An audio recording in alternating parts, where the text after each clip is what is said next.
What if the ultimate power wielded by the ancient gods was not merely an invisible force drifting far beyond the reach of human understanding, but something far more tangible, far more concentrated, and far more physical than we have ever been led to believe?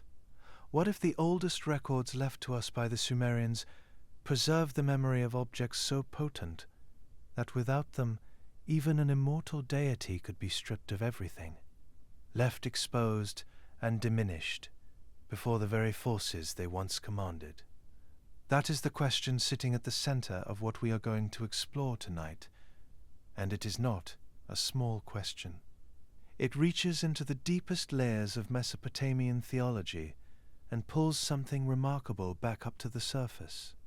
Because again and again, across the vast catalogue of ancient Mesopotamian texts, we encounter the same striking pattern.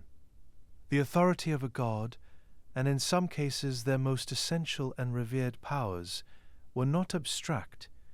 They were intrinsically bound to specific, concrete physical objects.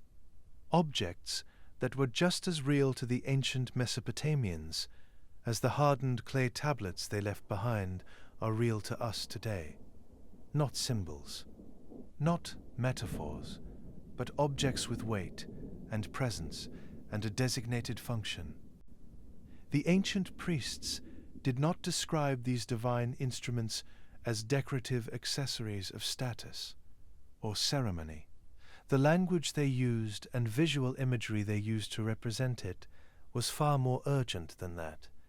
These items were described again and again as something closer to conductors of an archaic energy, acting as the divine conduits of an ancient force, known in the old tongue as the Melammu, a radiant aura, something like a living electromagnetic field surrounding the body of a god, understood to be the visibly perceptible expression of divine power itself.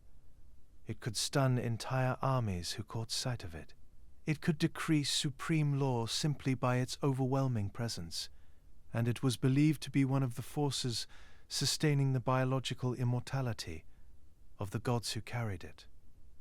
The Melammu was not equally distributed. Supreme deities like Enlil and the later Babylonian Marduk possessed a concentration of it so vast that it established their position at the very head of the divine assembly, without question or challenge. When mortal kings were granted their right to rule, that legitimacy was transferred through coronation rituals believed to channel a portion of the Melammu downward from the heavens and into the human sovereign.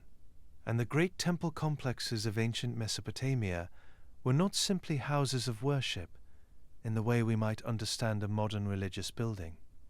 They were understood to radiate the Melammu outward into the surrounding city, because the god who resided within that temple was genuinely physically present. To the ancients, the sacred was not symbolic. It occupied a very real space in reality. And sitting quietly at the center of all of it, easily overlooked, are the objects themselves. This is where something quietly extraordinary begins to emerge from the written record. We are not speaking here of artifacts we have recovered and placed behind glass in a museum. We are speaking of instruments that appear again and again across the entirety of Mesopotamian literature, through thousands of years, described in extraordinary detail, attributed with world-shaping capabilities, and yet they were never recovered, never found beneath the sandy soil of southern Iraq, never catalogued by any excavation team. Objects that left a deep and consistent footprint in the written record, while leaving no physical trace in the ground at all. At least not that we can see, yet the impressions of them live on. A handheld device capable of maintaining the energetic boundary between cosmic order and destructive chaos, weapons that did not merely cut or destroy, but that spoke, advised, that acted with what the texts describe as an intelligence entirely their own. during a time when a seemingly symbolic relic wielded by a god was said to be capable of giving life or leveling an entire city to the ground. These were not stories told casually. The ancient scribes who pressed these accounts into clay were operating within a sophisticated theological and administrative tradition that stretches all the way back to the dawn of human civilization as we know it. They recorded temple inventories with bureaucratic precision. They wrote legal codes, astronomical observations, and detailed medical texts. And within that same tradition, they described these objects as though they were just as real and just as consequential as even the most important regal records on neighboring tablets. But behind all that extraordinary power, there is also something unexpected woven into the oldest of these records, something that deserves careful attention, because the Sumerian texts do not depict the Anunnaki gods as unconditionally invincible, as most tend to perceive them. When these objects were removed from a deity, that deity's power did not simply diminish, it dissolved, it collapsed, right along with their possession of the item itself. A crown that lost its radiance was not merely a symbolic representation of waning influence. It was a crisis requiring the god to leave their throne, to descend into a process of ritual cleansing and restoration in order to recover not only the object's power, but their own right to supremacy along with it. The vulnerability encoded in these passages is striking, precisely because it is so specific. It is not a generalized weakness. It is a structured dependence on physical instruments that the gods themselves could not simply replace or ignore. And their dependence on these objects speaks to something fundamentally important about how divine power was conceived in the ancient Mesopotamian worldview. It was not imagined as an abstract force that a god could simply conjure from nothingness.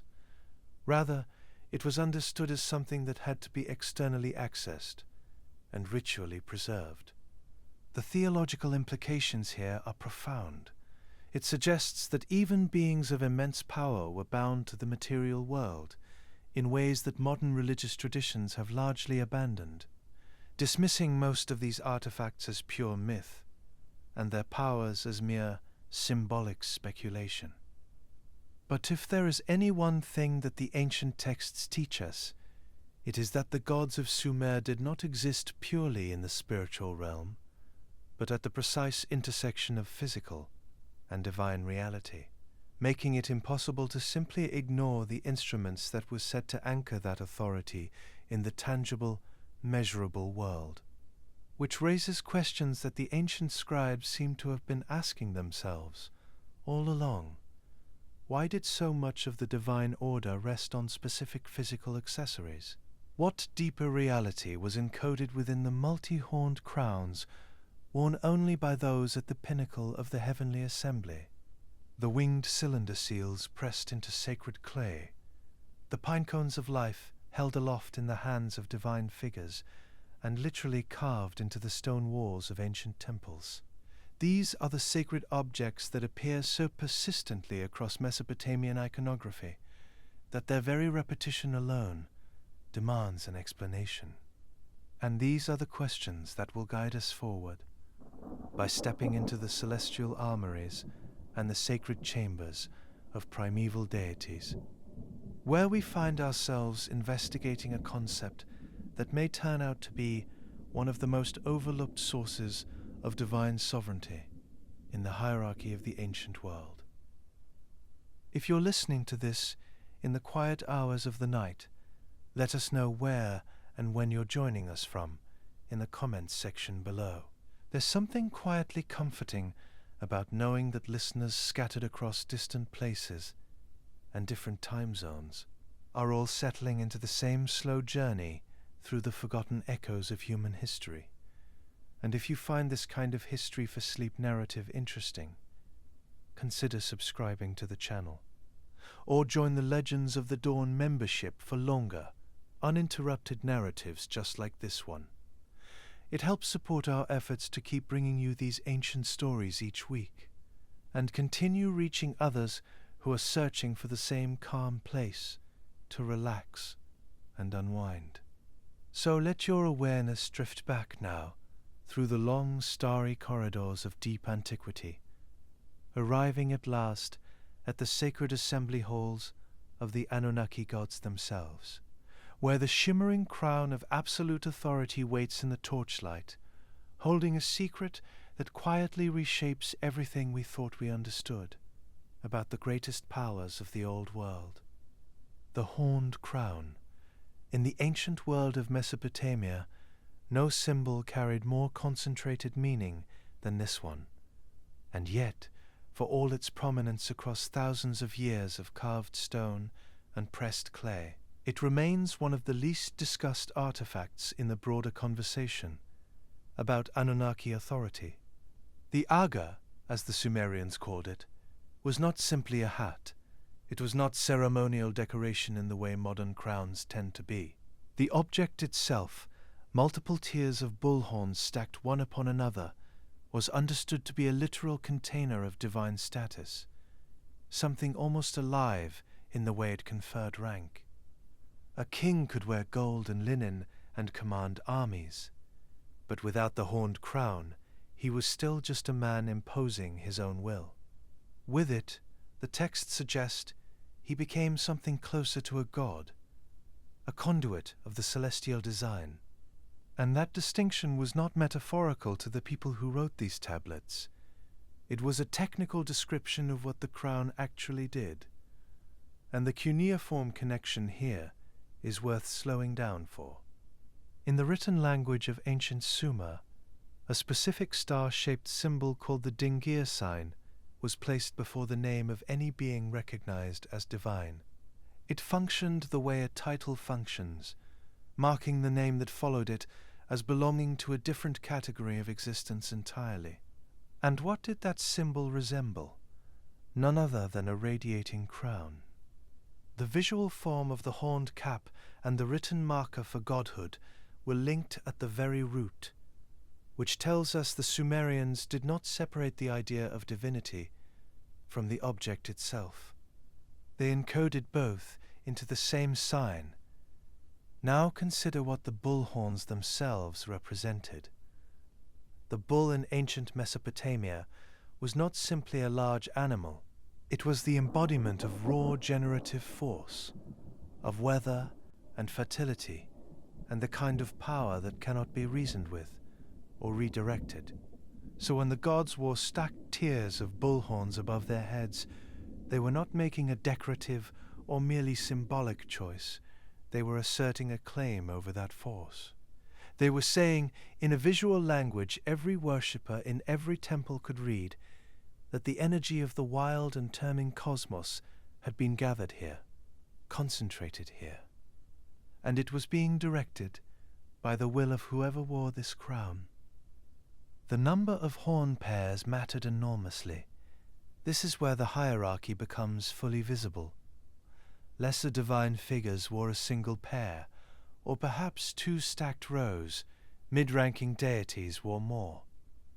But at the very top of the Anunnaki assembly, gods like Anu and Enlil were depicted with 7 stacked pairs of horns rising above their heads in tiered ranks, reaching upward in what the texts frame as a direct connection between the bearer and the supreme source of all cosmic command.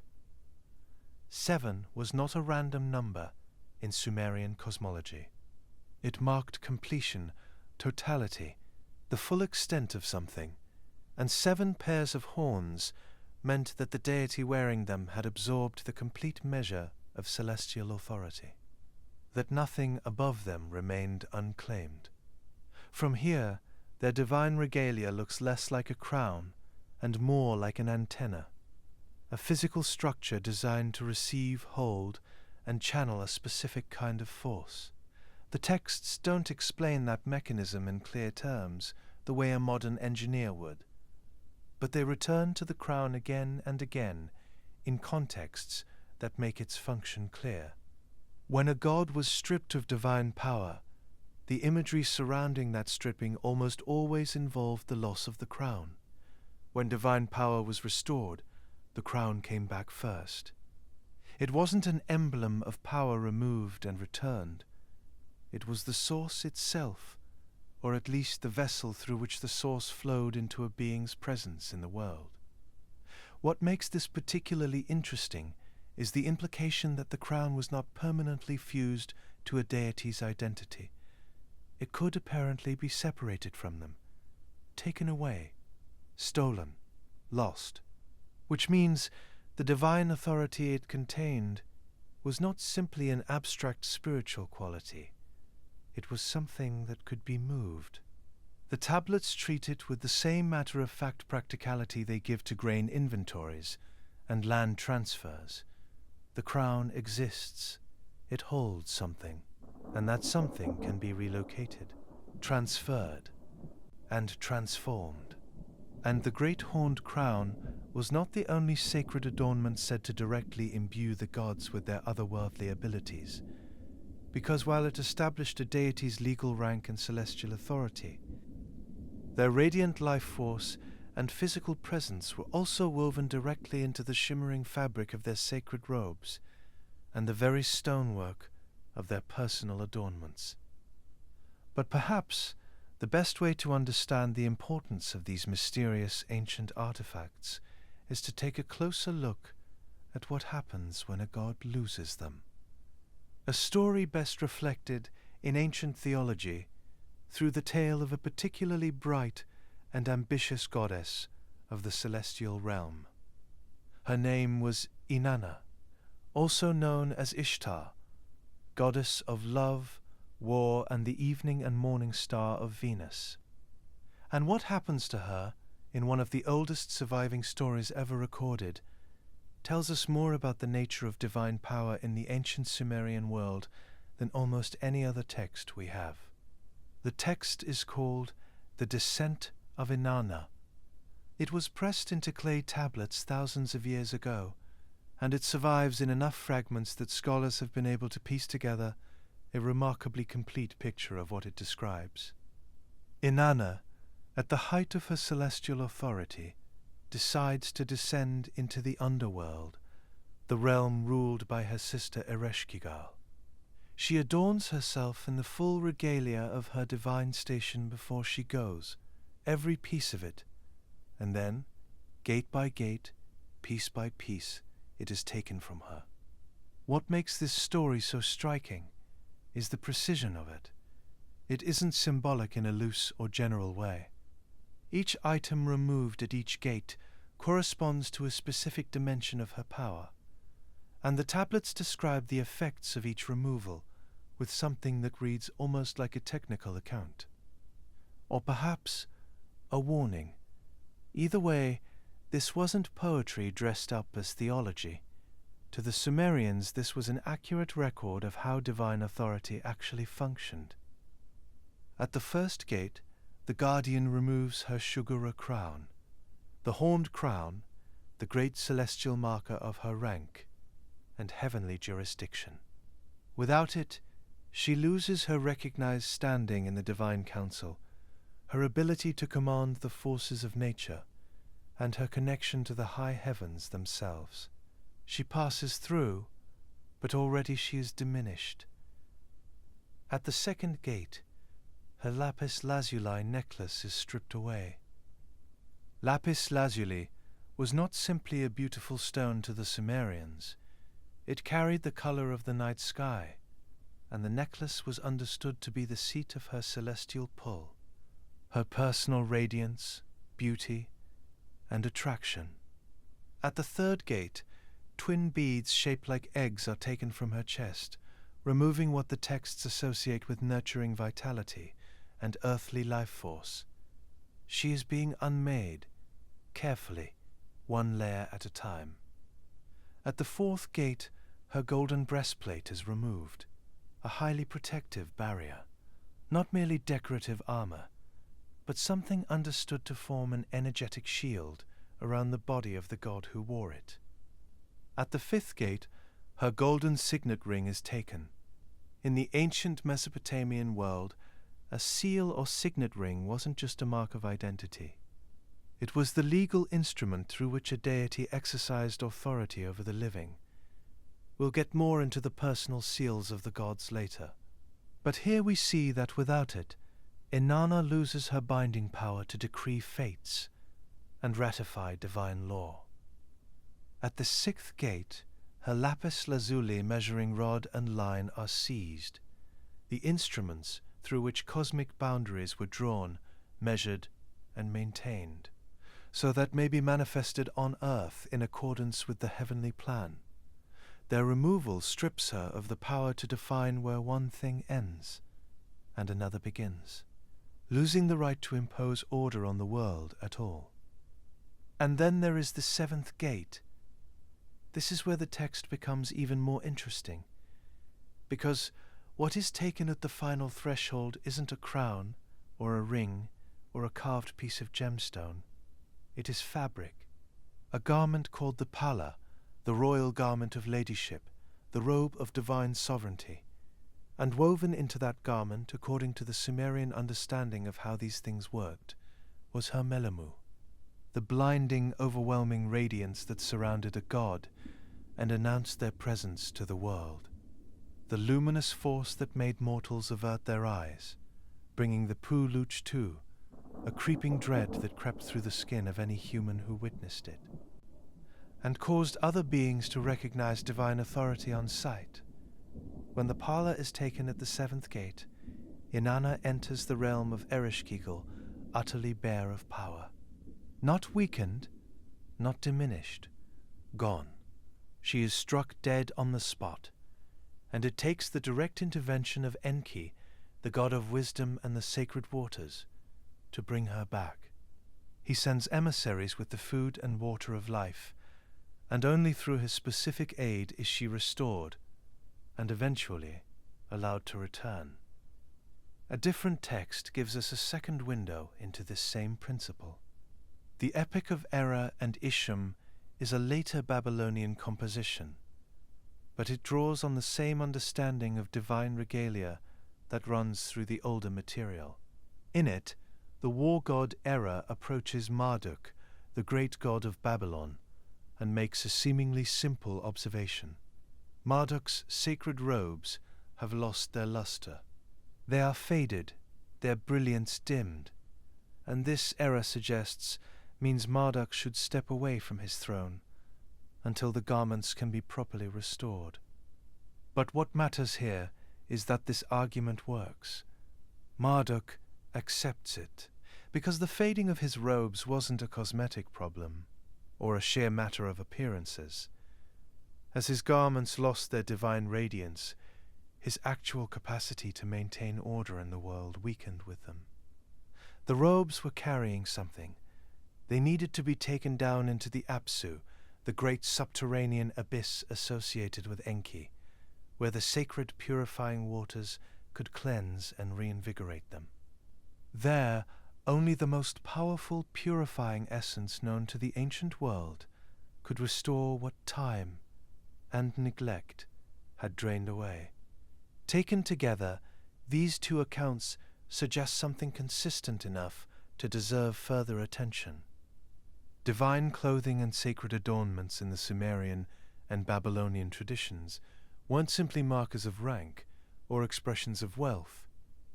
They appear to have functioned as literal conduits of power, objects through which the very life force and authority of a god were channeled, stored, and sustained. Strip them away, and the god became vulnerable. Let them fade without renewal, and cosmic order itself began to deteriorate. Maintaining them, purifying them, keeping them energized, wasn't ritual for its own sake. It was, by this logic, the actual mechanism by which the heavens and the earth were kept in proper balance. And just as a deity's garments sealed their personal power and identity, their official will and celestial decrees were said to have been stamped across the fabric of the cosmos, using an instrument of absolute administrative authority. And the instrument through which that divine will was made permanent was something deceptively small. You can walk into the British Museum today, or the Metropolitan in New York, or a dozen other institutions around the world, and find them sitting quietly in glass cases. Stone cylinders, most no larger than a thumb, carved from lapis lazuli, carnelian, marble, and serpentine. Some are so finely worked that the engraving is nearly invisible until you hold them under light and watch the detail emerge. These are the Kunukku, the cylinder seals of ancient Mesopotamia. And within Sumerian cosmology, they were among the most authoritative objects in existence, not merely administrative tools. Not simply decorative, they were the physical embodiment of a being's authority and legal power, pressed into permanence. The basic mechanics of how they worked are worth slowing down for, because the design itself carries meaning. A flat stamp produces a single, bounded impression. A cylinder seal, by contrast, rolls across wet clay in a continuous motion, producing an image with no clear beginning and no clear end. An unbroken narrative that simply repeats and repeats and repeats without interruption. Scholars who study these objects note that a remarkable number of surviving seals depict scenes directly connected to the Anunnaki themselves. Figures wearing the horned caps that identified divine status, winged beings arranged in postures of authority or worship, mythological confrontations between gods and primeval monsters. The Anunnaki as a collective appear across these tiny carved surfaces with a frequency that suggests the seal was not merely a personal object, but something closer to a theological statement, a compressed declaration of which powers govern the world. And this imagery extended far beyond the bounds of earthly administration. The gods themselves were said to carry their own sacred seals and to roll them not just across clay, but across the sky and across the earth itself. The repeating cycles of the stars, the turn of seasons from one to the next, the hard edges of fate that no mortal could cross. All of these were understood as the ongoing impression of divine cylinders moving across the fabric of time. Destiny, in this framework, wasn't abstract. It had a texture, it had a mark, and that mark had been pressed there by a being with the authority to make it permanent. The high gods wore their seals visibly. Descriptions in mythological texts place cylinder seals suspended around the necks and wrists of figures like Anu, Enlil, and Ninurta, carrying not just their administrative authority, but their true celestial names and personal emblems. To know a god's true name was already a source of power in Sumerian religious thought.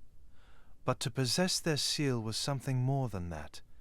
It was to hold the legal instrument through which their will could be made real. And this is where the mythology becomes genuinely striking, because the seal doesn't simply appear as an ordinary mark of ownership in these stories. It appears as a mechanism of direct cosmic transfer. The clearest example of this involves the Tablet of Destinies, which surfaces repeatedly across different mythological traditions as the supreme document of universal authority. Whoever held it held sovereignty over creation itself, but holding it wasn't enough. In fact, the tablet changed hands multiple different times in various myths, passing between Anu, Enlil, and eventually Marduk, and each time ownership transferred, what followed was the impression of a new divine seal. In the Babylonian creation epic known as the Enuma Elish, when Marduk defeats his enemies and claims rulership of the cosmos, he doesn't simply take the tablet and declare victory. He physically removes it from the god Kingu, presses his own seal upon it, and then fastens it against his own chest. The act was simultaneously legal, physical, and cosmological. It was how the universe acknowledged who was in charge, and the implication running beneath these accounts is profound. The seal wasn't a formality that followed the transfer of power. It was the transfer of power. Without the impression of the reigning god's personal mark, even a tablet of absolute cosmic authority remained, in some sense, unsigned, incomplete. And a decree that had been properly sealed, impressed with the cuneiform mark of a high Anunnaki god, was understood to be something more than binding. It was considered immutable. Not even the passage of time, not catastrophe or war or the overturning of dynasties could undo what a divine seal had ratified, making it permanent in a way that went beyond the stone or clay matter it was pressed into. Each time a new god claimed the tablet and pressed their own mark into it, the previous imprint wasn't simply covered over. The reigning power was being reasserted, overwritten, made current. The divine seal was, in this sense, a living instrument, not living the way a creature is living, but active, consequential, the thing that made a god's will real in the world, rather than merely a declaration of intent spoken into thin air. And when divine decrees were stamped, and cosmic boundaries were sealed, the gods stood ready to defend that sacred order against all primeval chaos. And to do so, they wielded weapons unlike anything forged by mortal hands, living and conscious armaments that thought, spoke, and struck with a fury that the tablets describe in terms no human soldier could approach. Because these weren't weapons in any sense that a soldier would recognize, not tools of iron or bronze or sharpened obsidian carried into battle by mortal hands. What the tablets describe is something far stranger, something that sits at the edge of what we'd call advanced technology and mythological forces. The Sumerian epic known as Regalia gives us our clearest window into this. It centers on Ninurta, the warrior god, the son of Enlil, a figure described in the texts as both a general and a force of nature. And his primary weapon of choice wasn't simply a mace, in the conventional sense. It was called the Shara, a weapon that could speak, a weapon that could think, a weapon that could leave his hand, cross impossible distances through the sky, and return bearing intelligence from the heavens. The tablets describe it flying ahead of Ninurta as a sort of scout, casting venom and what the texts call stormfire, and then doubling back to counsel its wielder on the battlefield.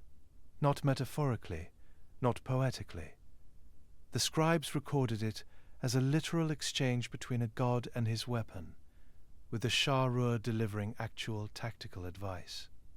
During Ninurta's battle against Asag, a stone demon of extraordinary power, the Shah-Rur reportedly flew all the way to the divine assembly in the heavens, received guidance from Enlil himself, and then returned to encourage Ninurta when the outcome was still uncertain. And interestingly enough, that image of a weapon traveling between worlds as a diplomatic envoy is one that the ancient scribes seemed to find completely natural to record. There's no trace of wonder in the telling. It reads as a straightforward testament to their military history, at least by the standards of those doing the writing. But the Shah-Rur wasn't Ninurta's only sentient armament. Ancients' records also catalogue a secondary arsenal that pushes the concept even further. The Mitu, sometimes translated as the Divine Slayer, described as a 50-headed mace. The Usumgal, rendered in some texts as a dragon staff. These were weapons carved into the likenesses of roaring lions and coiled serpents, and the tablets credit them with extraordinary abilities, spitting burning acid, striking with force that shattered stone, and producing a roar loud enough to unsettle armies before contact was even made. And before you know it, what you're looking at is something closer to what we'd now call a biomechanical weapon, rather than a simple instrument of war. Then there's the saw-toothed blade of Shamash, the sun god, also called Utu in Sumerian, the embodiment of justice and absolute truth. And the artifact most closely associated with him is a notched golden blade, sometimes described like a sort of pruning saw, double-edged and serrated. It appears on the Ada seal, one of the most detailed cylinder seal impressions known from the ancient Near East, and on stone relief carvings in which Shamash is shown rising at the horizon. And in those images, the blade is in motion. He uses it at dawn to physically saw open the eastern mountain gates of the world, separating light from darkness, day from night. The cutting isn't symbolic in the text's own terms. It's a real act, performed by a real implement. And because Shamash governed judicial truth, the blade carried a secondary function, cutting through deception and exposing all that was hidden, revealing what could not remain concealed in the blinding presence of the sun. Marduk's celestial bow takes this further still. In the Enuma Elish, the great Babylonian creation epic, Marduk forges this weapon specifically to face Tiamat, the primordial chaos monster, the dragon-like goddess of the salty seas. And with this weapon, chaos is defeated. The world as the Babylonians understood it comes into being as a direct result. But what happens afterward is the detail worth slowing down for. The bow isn't placed in a divine armory or handed to a temple priest for safekeeping. Anu, the sky god and father of the pantheon, takes the bow and speaks to it as though it can hear him. He gives names to its individual parts and then elevates it into the heavens, where it becomes a fixed star formation. Mulban, the bow star, associated with what we now call Canis Major and the region near Sirius, a weapon transformed permanently into a constellation, still watching, still present, now translated into a form that doesn't require a hand to hold it. And then there's the lightning trident of Adad, and this one carries a weight that reaches well beyond Mesopotamia. Adad, also called Ishkar in the older Sumerian tradition, was the storm god, commanding rainfall and flood, and the violent energy of the upper sky. His weapon was Burk. In Akkadian, that word simply means lightning, or lightning bolt. But the way it appears in cylinder seals, stone reliefs, and boundary stone carvings is far more specific than the word alone suggests. A forked spear, a three-pronged trident of zigzagging light, or sometimes a bifurcated scepter with undulating tines crackling in his raised hand. The resemblance to what the Greeks would later give Zeus and then the Romans to Jupiter is difficult to ignore. Whether that's parallel development, cultural transmission, or something else entirely, the scholarship hasn't quite settled on a connection. Yet Adad is routinely shown standing on a roaring bull or a horned lion dragon, the Burk raised, crackling with lightning, and a lead rope or axe in his other hand. And on the Babylonian boundary stones called Kudurus, when gods are represented by their divine emblems rather than their full figures, Adad's marker is that of a lightning fork set upon a resting bull. That's his signature, his identity reduced to its most essential element, a weapon and the animal it rides. The texts credit the Burk with splitting mountain ranges, igniting the night sky, and shattering the earth in order to release the rains that sustained life in the valleys below. Destruction and renewal delivered through the same divine instrument. And what connects all of these weapons? The flying mace, the serpent staves, the serrated blade, the celestial bow, the storm trident, and many more, is that none of them functioned as passive instruments. They weren't picked up and put down. They acted, they chose, They participated in some of the most catastrophic and defining events known to Mesopotamian records, not as extensions of a god's arm, but as agents in their own right. The concentrated force of cosmic law, made physical, made dangerous, turned outward against everything that threatened the order the Anunnaki had established, and were fully prepared to defend. Yet, after the battles were fought, and the day was won, the sacred order required constant cleansing and spiritual renewal. And so, to wash away corruption and maintain the purity of earthly temples, the priests and sages wielded the ultimate instruments of life-giving purification. Here we arrive at the objects that made all of that possible, the ones that didn't strike or cut or channel divine fire, but the ones that absolved gods and sacred conduits alike from any impurities. In nearly every surviving depiction of the fish-cloaked Apkallu sages and the Ashipu incantation priests who served the great temples along the Euphrates and the Tigris, two objects appear time and time again, with such consistency that scholars have come to treat them almost as a visual signature, a shorthand for sanctified action itself. One is a bucket, the other is a cone, to seemingly simple objects, but between them they held what the ancient Mesopotamians understood to be the most fundamental force in all of the cosmos. Not destruction, not conquest, purification. The bucket is known in the cuneiform sources as the Banduddoo. It was sometimes rendered in metal, sometimes woven from plant fiber, and its contents were not ordinary water drawn from a river or a well. The water inside the Banduddoo was understood to come directly from the Apsu, the vast subterranean realm that Enki, the god of wisdom and water, ruled from his sacred seat at Eridu. This was living water, primordial water, water that carried within it the organizing intelligence of creation itself. When a priest lifted the Banduddoo, he wasn't simply carrying a vessel. He was transporting a fragment of the original life-giving force that Enki had used to create our own species and reshape the world. And the cone, called the Mulliloo, was the instrument through which that force was released. Its physical form was modeled on natural objects of extraordinary symbolic weight.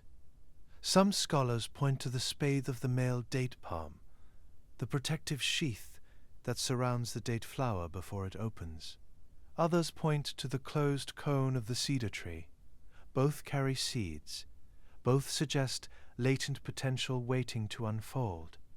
The Mulliloo was dipped into the Banduddoo, then raised and flicked, scattering droplets of the sacred water across whatever surface or person required renewal.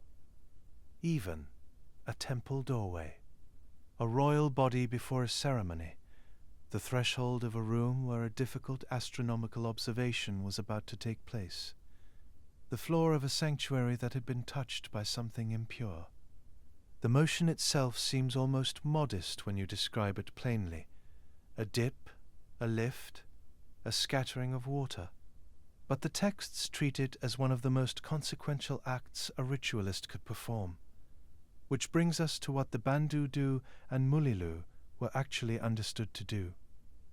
Malevolent spirits in Mesopotamian belief were not metaphors, any more than the gods that kept them in check.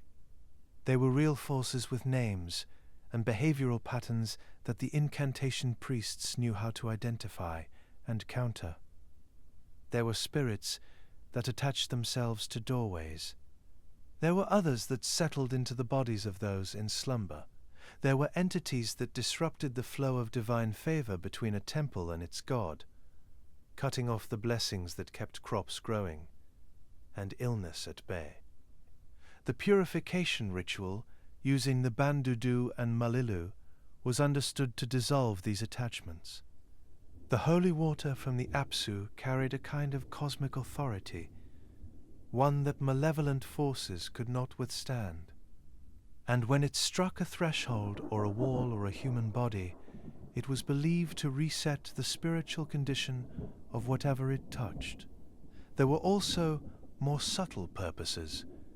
Before a priest could conduct an astronomical vigil, reading the movements of celestial bodies for signs of divine intention, the observing space had to be cleansed.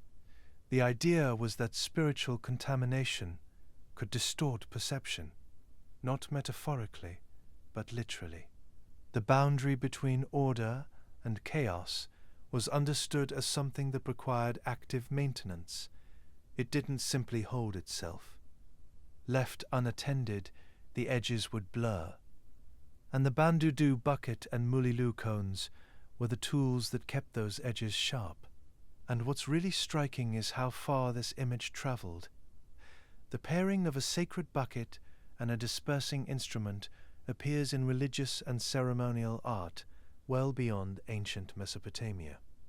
You find variations of the motif in later Near Eastern cultures, then in early Mediterranean iconography, then in symbolic systems far removed from the Euphrates Valley entirely. Whether this represents direct cultural transmission or something more fundamental about how human beings have always understood the act of spiritual cleansing is a question that remains genuinely open. But the persistence of the image across so many contexts is genuinely difficult to dismiss. The simplest reading is that the Banduddoo and Mulliloo represented something universally intuitive, the idea that purity is transferred. That wisdom flows from a higher source into the mortal realms through a deliberate, controlled act, and that the person who performs that act is not generating the sacred force themselves, but serving as the channel through which it moves. Almost every major spiritual tradition has some version of this idea. The Sumerians gave it a specific form, a specific name, depicted it in stone reliefs and clay plaques with a precision that suggests they considered it entirely literal, not representative, not ceremonial in the empty sense of the word, operative, something that occupied a very tangible place in the hierarchy of ancient life. And now, as the last droplets of that ancient water settle across stone floors worn smooth by generations of priests, and the cedar scent of ritual incense drifts upward, farther and farther into the cool night air above the great ziggurats, something shifts. There's a kind of dreamlike quality to how civilizations remember their gods. The earliest cuneiform marks left by Sumerian hands were lists, barley counts, ration records, the names of workers, and the quantities of grain they were owed. And yet from those same hands, in those same river valleys, came the oldest written poems and astronomical compendiums and mathematical works in human history. They recorded the passing of countless seasons, the rising and falling of the river, the rotation of heavens, all the cyclic patterns that made both farmers and astronomers alike into readers of the eternal patterns. They left hymns to Inanna, laments for fallen cities, stories of gods who loved and argued and grieved in ways that feel recognizable even now. Distinctly recognizable, because we witness those same qualities in ourselves, and no matter how much we think we understand it, something in the human mind insists on reaching past the practical towards something it can't quite name. That reaching never stopped. It has never stopped, and it likely never will. From the multi-tiered horned crowns and the radiant parlor garments that held the literal life force of the immortals, to the sentient flying weapons that spoke with tactical consciousness, and the sacred purification vessels that maintained the delicate energetic boundary between heaven and earth, we see a world far beyond anything we thought we knew. A world where divine sovereignty was never an abstract concept, but physically concentrated within these extraordinary instruments, imbued into the object itself, as a direct conduit of the divine energy running through, under and around all things, suggesting the intriguing possibility that these sacred living relics were not merely the accessories of the Anunnaki gods, but that they may have been the true, underlying source of their power all along. And perhaps they are still with us, just waiting to be found again.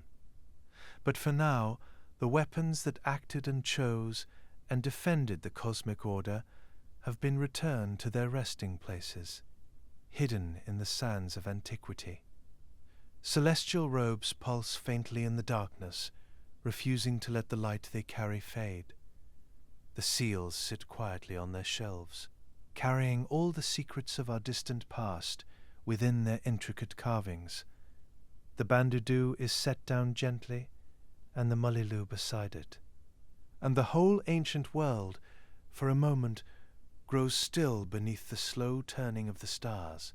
The kind of stillness isn't an ending exactly, but more like the moment between one breath and the next. Because the great cities of the Euphrates Valley don't vanish after a single night of ceremony. They carry on, slowly, quietly, in the way that civilizations tend to carry on when no one is watching too closely. Farmers rise before dawn to tend their fields beside the river. Children learn to press wedge-shaped marks into wet clay. The ziggurats hold their ground against the sky, patient as mountains, and the priests who climb their wide stairways continue doing what they have always done. They watch, they wait, they tend to things that most people will never see. Generation follows generation the way seasons follow one another. Without announcement, children become parents, and then grandparents, and somewhere along the way they forget exactly how the origins of their world was explained to them. But the impressions left behind remain. Cities remain. The rivers remain. The long, slow accumulation of human effort remains, layered into the soil like the strata an archaeologist reads with a careful brush. Each one a life, each one a season, each one a quiet contribution to something vast enough that no single person can really see the whole of it. In a civilization built on the ordering of things, this continuity itself was a kind of order, a pattern repeated so many times it became invisible, like the pattern of breath itself, barely perceptible, but entirely essential. The priests who kept the sacred knowledge understood that the divine works most fluidly in what endures without calling attention to itself.